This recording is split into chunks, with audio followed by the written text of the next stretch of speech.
कोई हमको कष्ट देने का प्रयास करता है या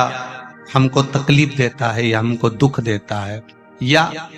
ऐसा लगता है कि कोई हमें तंग कर रहा है, बहुत दिनों से मेरा ये काम होना था, बहुत दिनों से ये फाइल पड़ी है, उस पे सिग्नेचर होना था,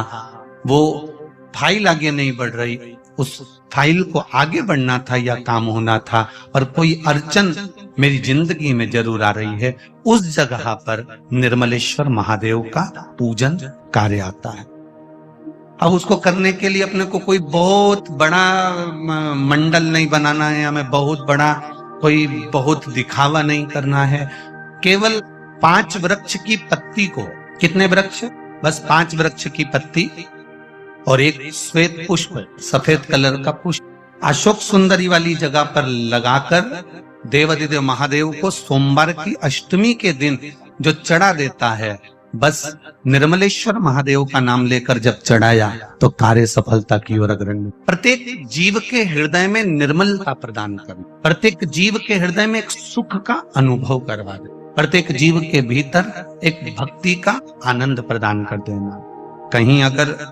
आपको भी लगता है कि मेरा ये काम होना था, मैंने ये लोन लेने के लिए, मैंने कर्जा चुकाने के लिए, मैंने ये मकान बनाने के लिए, मैंने ये कार्य करने के लिए, ये कथा हम पहले लगभग 2016-17 में भी निर्मलेश्वर महादेव का वर्णन पहले कर चुके। कितने वृक्ष की पत्ती लेना है? 5 वृक्ष की पत्ती और एक सफेद पुष्प। क्या नाम बोलोगे? निर्मलेश्वर महादेव। बस सबके भीतर निर्मलता का जो भाव प्रकट कर दे, सबके भीतर एक आनंद की अनुभूति लाकर रख दे, सबके भीतर एक सुख का अनुभव करा दे, वो निर्मलेश्वर महादेव। एक बहुत अच्छी बात आपसे कहेंगे, और इतनी दूर दूर से आए हो तो एक जीवन में उतार कर रखना। जब तुम्हें लगे कि हमारे घर के बच्चे गलत मार्ग पर जा रहे हैं, जब तुम्हें लगे हमारे घर के बच्चे व्यसन में जा रहे हैं, मदिरा पान में जा रहे हैं या गलत व्यसन की ओर जा रहे हैं, तब प्रयास करना कि एक लोटा जल जब आप देवाधिदेव महादेव को चढ़ाकर आओ तो उस जल में से जब शिव जी को जल चढ़ाओ और उसमें जल चढ़ाने के बाद में थोड़ा सा जल जब आप झेल कर लेकर आओ, तो प्रयास करना वो जल, जो व्यक्ति गलत मार्ग पर जा रहा है, जो व्यसन की ओर जा रहा है, जो गलत मार्ग की ओर जा रहा है, शिव जी पे चढ़ा हुआ जल उस व्यक्ति को जरूर पिलाने का प्रयास करना, तो वो मार्ग वापिस गलत छोड़कर अच्छे मार्ग की ओर आ जाए। शिव महापुराण की कथा तो यहां तक कहती है कि शंकर भगवान पर चढ़ा हुआ मात्र जल, शंकर भगवान पर चढ़ा हुआ मात्र नैवेद्य, शिव जी पे चढ़ा हुआ मात्र कोई पदार्थ, कोई भी नैवेद्य,